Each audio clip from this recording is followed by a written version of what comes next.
Olá, tudo bom? Em busca aí de mais história no prato, nós agora estamos a caminho da capital da Suécia, Estocolmo. E aí, logo aqui, atrás de mim, o território norte do país, Suécia.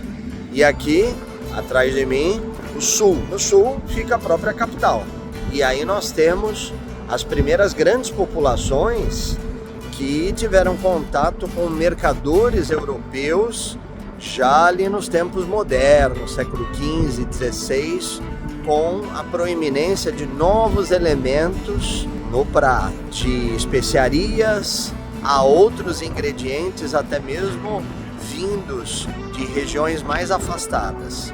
Enquanto que no território do norte, para lá, as populações originárias da Finlândia. E aí a gente pode perceber uma vasta gama de culturas que acabaram se juntando. Dos elementos mais tradicionais, das sementes, das primeiras experiências de sobrevivência, aos elementos extremamente modernos advindos do sul. Na capital Estocolmo e no território do sul, a gente também pode perceber uma mescla de culturas provenientes também de processos persecutórios.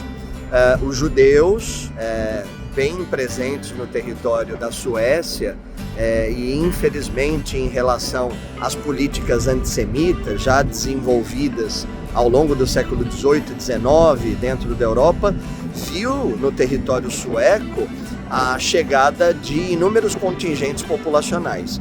E ainda as guerras mundiais que viram então perpassar ali pelo território a chegada de inúmeros outros elementos. Então, galera, logo menos, ou seja, daqui a pouquinho, a gente vai acabar vendo mais um pouquinho de história no prato, com novos ingredientes e uma gama diferente de histórias. Até daqui a pouquinho, falou!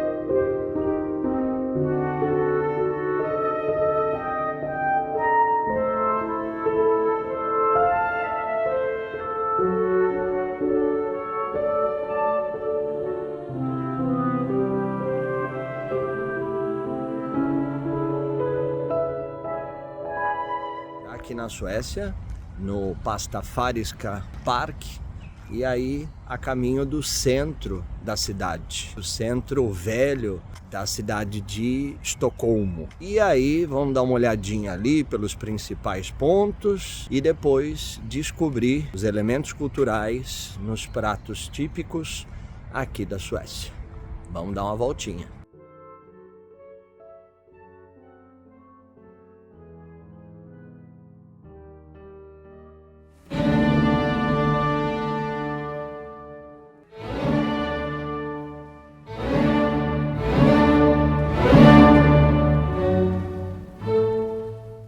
Diante do Museu Nórdico, um espaço com muitas experiências culturais. Passado pelo Palácio Real, Museu Nacional, a gente observa inúmeras influências.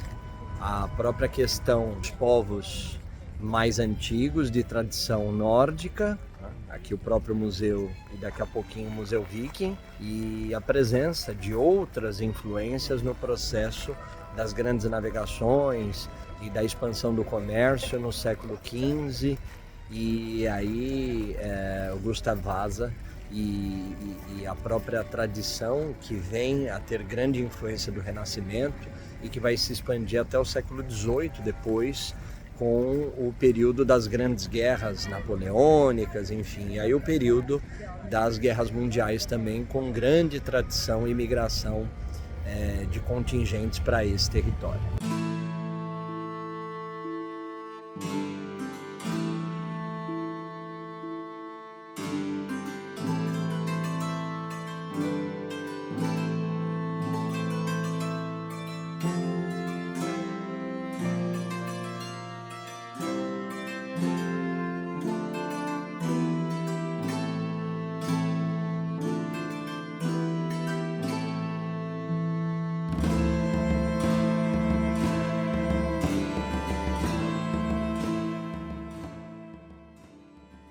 O Museu Viking vale bastante a pena a visita, ele fica um pouquinho afastado e você tem de passar por alguns canais para chegar ali, mas dentro deste pequeno museu nós podemos rememorar não só a parte de toda a construção deste povo que também passou pela região da Suécia, com elementos que perpassam objetos que eram guardados por este povo, desde moedas, de artefatos de caça, de utilização do dia a dia, mesmo então da composição da sua dieta, e nós podemos ver nas várias salas estandes, maquetes e recriações de locais de convívio social.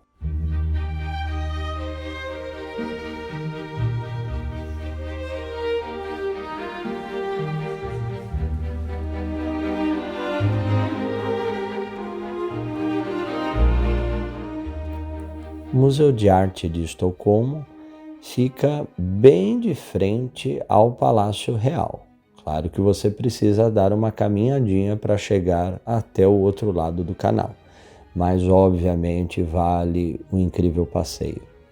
Neste prédio nós passamos por 3 grandes alas e a gente pode então rememorar a história da Suécia, passando século a século, de uma arte de pinturas e de esculturas que remontam toda a parte da construção do Renascimento, até mesmo as artes mais modernas, mais contemporâneas, o acervo, por exemplo, de joias, que é incrível, da família real, e vale a pena visitar este incrível local.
Diante do Palácio Real sueco, a gente viu a apresentação da banda do Exército Nacional, e aí foi surpresa, né? Porque era exatamente a hora que eu estava chegando aqui que a banda estava passando, se apresentando ali em passagem de troca de guarda, enfim.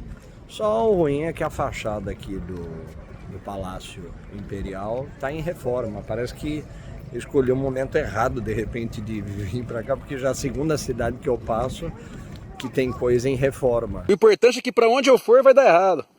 Então, na Finlândia, era o museu de história da cidade que estava em reforma. E aqui a fachada, bom, que bom que eles estão dando uma arrumada, uma manutenção aí. E aí vamos ver o que a cidade guarda de mais tesouros históricos. Diante do Museu Alfred Nobel, devemos lembrar a importância dos laureados em 6 áreas específicas: a literatura, a medicina, a física, as ciências econômicas, a química e, obviamente, o prêmio mais aguardado, que é o prêmio ao Nobel da Paz. Nós estamos aqui, então, numa cidade que tem uma parte extremamente moderna, mas que guarda aqui na Old Town ruas incríveis, pequenininhas, simpática, uma surpresa depois gastronômica, a parte histórica no prato. Vamos ver depois. O Museu Nobel se encontra no centro nevrálgico da cidade de Estocolmo, ou seja, bem no meio. E ali em volta nós temos então outros pontos turísticos, mas aqui a gente consegue então encontrar um local que remonta à parte então da criação do próprio prêmio, feita por Alfred Nobel, que na realidade foi um grande pedido pós-mortem de que a sua fortuna fosse deixada para a filantropia e o desenvolvimento então de ações de reconhecimento das várias áreas do saber. Não temos neste prédio uma grande exposição do Nobel, mas é um ponto a se visitar e que abrilhanta essa incrível cidade de Estocolmo. Bom, bora começar então a nossa aventura mais sueca, nórdica, por assim dizer. E aí nós temos aqui de elementos o básico, né? Por enquanto a manteiga, aqui, e aqui os pães. Lembrando que o pão, principalmente da região sul, ele é mais claro do que da região norte. Isso devido principalmente a uma tradição que acaba permeando o tipo de produção desses pães a partir do modo em que os grãos eram produzidos e até mesmo em relação aos moinhos que acabavam triturando esses grãos de tipos diferentes. Os do sul, moinhos de vento. Do norte, moinhos hidráulicos. Olha que legal! Então, os pães da região mais ao norte, eles são escuros, tal qual que a gente viu em outro momento de países mais ao norte. Já esse daqui, um pão mais clarinho. E, obviamente, aqui a própria cerveja como uma tradição local, né, que vem de tempos imemoriáveis vikings, e a escolha do próprio território aqui do museu viking para fazer então essa refeição e falar um pouquinho da cultura e da comida sueca nesse espaço no mínimo divertido e incrível a respeito da cultura mais ancestral, eu diria. Agora um prato bastante curioso que traz aqui alguns elementos mais modernos, eu diria, e também de uma memória ancestral. Aqui, nesse prato, o pão, né, memória bastante afetiva da história de qualquer lugar, o mel e aí 3 tipos de queijo. Nós temos aqui o queijo típico azul, aqui um brie, né, nacional, e aqui também um queijo brie. São 2 formas aqui, 2 tipos. Mas o que eu gostaria de contar para vocês é a ideia de que o queijo, enquanto memória ancestral, é bastante antigo, né? Desde a produção dos vikings, mas a partir de queijo de cabras, né? De ovelhas, enfim. E a produção dos queijos nacionais mais contemporâneos, eles remontam, na verdade, a ideia muito mais de uma cultura, eu diria que pós-moderna, já em momentos de pré-revolução industrial, em que basicamente esses 2 tipos de queijos, né, que envolvem essa dominação muito mais de uma Europa central, tem a ver com o aspecto expansionista, mas também com uma memória burguesa, tá? Então é interessante de que o blue cheese traz uma memória mais antiga, né, até viking, desses elementos ovelha, cabra, e dos queijos então de uma produção mais moderna, eu diria. O mel, obviamente, antes da tradição do açúcar, né, uma especiaria vinda aí do processo do contato com Rota da Seda e expansionismo, o modo de se adocicar uma comida era por meio do mel. Então aqui também uma memória ancestral. E para o prato principal, talvez é claro que existem vários pratos nacionais importantes, Mas aqui eu diria que alguns chamariam de uma criação nacional. Mas nós temos as meatballs, que nós no Brasil chamamos de almôndegas, né? As bolinhas de carne, tá? Nós temos aqui a parte do próprio pepino, tá? Em conserva, berries, tá? Aqui, e aqui uma verniz de batata. E é interessante porque aqui no prato nós temos então elementos bastante antigos com a própria carne, tá? Essa carne em geral podendo ser principalmente de alce, de veado, sabe? Uma carne mais robusta em sabor. A questão que envolve então obviamente a produção dos cozidos, né, dessa carne de caça, bastante presente então no prato. A conserva com o pepino, que é um outro elemento exatamente daquela comida que a gente falou em outro tempo, de preservação, sabe, de sobrevivência, uma memória antiga e ainda bastante presente com os frutos frescos, né, principalmente em época de verão, e a introdução da batata do século XVIII para o XIX com o contato externo, tá? Antes disso, esses tubérculos pouco conhecidos e utilizados na culinária.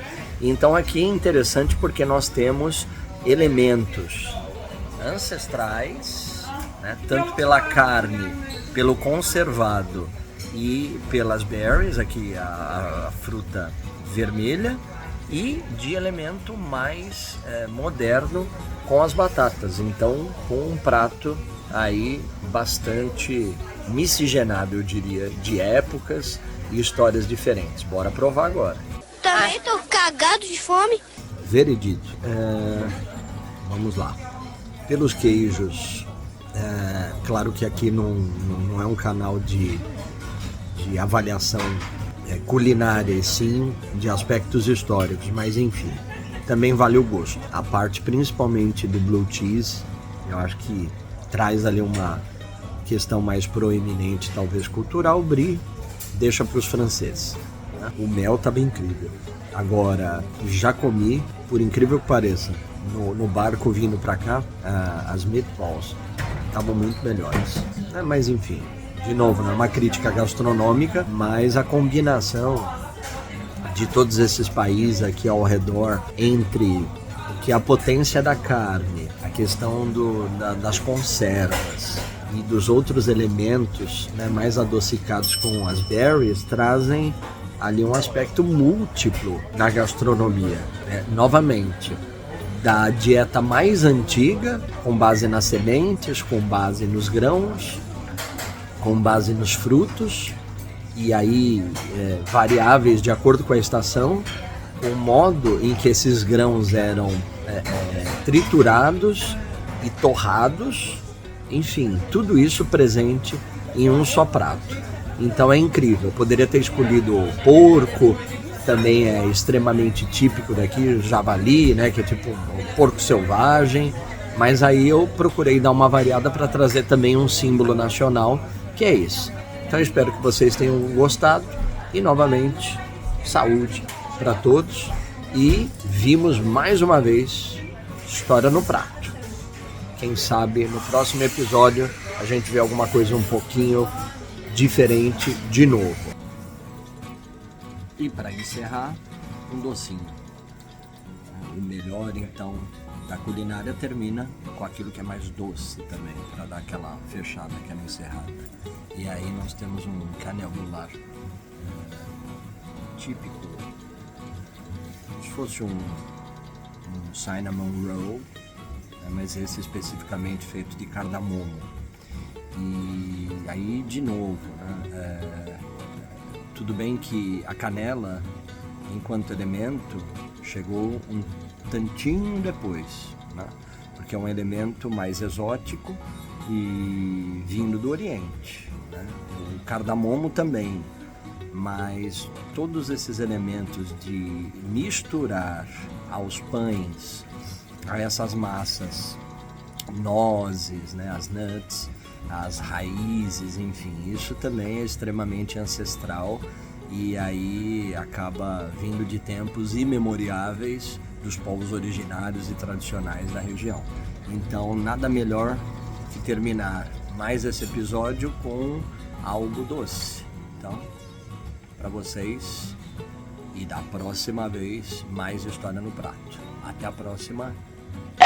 Bom, concluindo então mais esse dia, a experiência em relação ao doce foi... mais ou menos. Né? É um tipo que nem eu tinha dito, aquele cinnamon roll, né? Ele tem, claro, gosto bastante proeminente ali do cardamomo, né? E eu tô meio entupido, então propriedades anti-inflamatórias são muito bem-vindas agora, e ele tem um desses aspectos. Aliás, a própria canela, né? E até aspectos espirituais de livramento, de descarrego. Defuma com as ervas da Jurema. E aí isso é muito bom. E eu gosto desses elementos mais fortes, então a canela, o cardamomo, enfim, e eles são parentes, né? E aí, até um detalhe, o atendente aqui do hotel me disse que há uma tradição na Suécia de que sábado é dia de doce. E aquele negócio, sabe, que os adultos falam para as crianças, então, olha, você só pode comer doce aos sábados. Sabe aquele negócio de você não pode comer doce todo dia.